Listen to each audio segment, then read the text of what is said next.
رات کے ٹھیک 2 بج رہے تھے۔ پورا گاؤں گہری نیند میں تھا، لیکن گاؤں کے باہر موجود کالے جنگل سے ایک خوفناک چیخ سنائی۔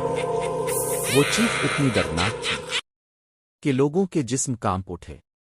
گاؤں کے بوڑھے لوگ فوراً اپنے دروازے بند کرنے لگے، کیونکہ وہ جانتے تھے آج پھر وہ جاگ گئی ہے۔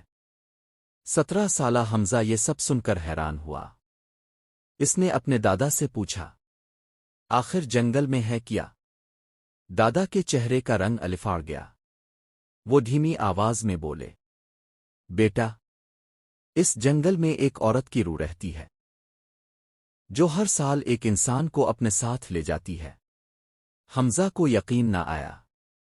اس رات حمزہ نے فیصلہ کیا کہ وہ اکیلا جنگل جا کر سچ معلوم کرے گا۔ جیسے ہی وہ جنگل کے اندر داخل ہوا اچانک ٹھنڈی ہو گئی۔ درخت زور زور سے ہلنے لگے اور ہر طرف عجیب سرگوشیاں سنائی دینے لگیں۔ اچانک اسے دور ایک سفید سایہ نظر آیا، ایک عورت جس کے لمبے بال زمین تک پہنچ رہے تھے اور اس کے پاؤں الٹے تھے۔ حمزہ کا دل زور زور سے دھڑکنے لگا، لیکن وہ ہمت کر کے آگے بڑھتا رہا۔ پھر اچانک اس کے موبائل کی لائٹ بند ہو گئی۔ پورا جنگل اندھیرے میں ڈوب گیا، اور پھر اس کے کان کے قریب ایک آواز آئی، تم واپس کیوں نہیں گئے؟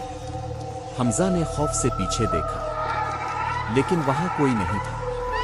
اچانک اس کے کندھے پر کسی ٹھنڈے ہاتھ نے ہاتھ رکھا۔ حمزہ چیخ پڑا۔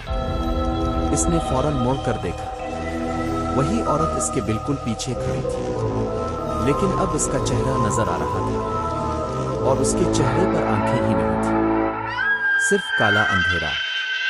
عورت نے آہستہ سے اپنا منہ کھولا، اور اس کے منہ سے ہزاروں کیڑے نکلنے لگے۔ حمزہ بھاگنے لگا، مگر جنگل ختم ہی نہیں ہو رہا تھا۔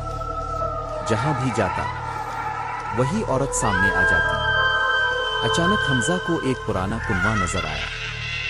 کنویں کے اندر سے بچوں کے رونے کی آوازیں آ رہی تھیں۔ حمزہ نے اندر جھانکا اور اس کا خون جم گیا۔ کنویں کے اندر درجنوں لوگوں کی لاشیں تھیں اور سب کی آنکھیں غائب تھیں۔ اچانک کنویں کے اندر موجود تمام لاشیں ایک ساتھ حمزہ کی طرف دیکھنے لگیں، اور ایک آواز آئی، اب تم بھی ہمارے ساتھ رہو گے۔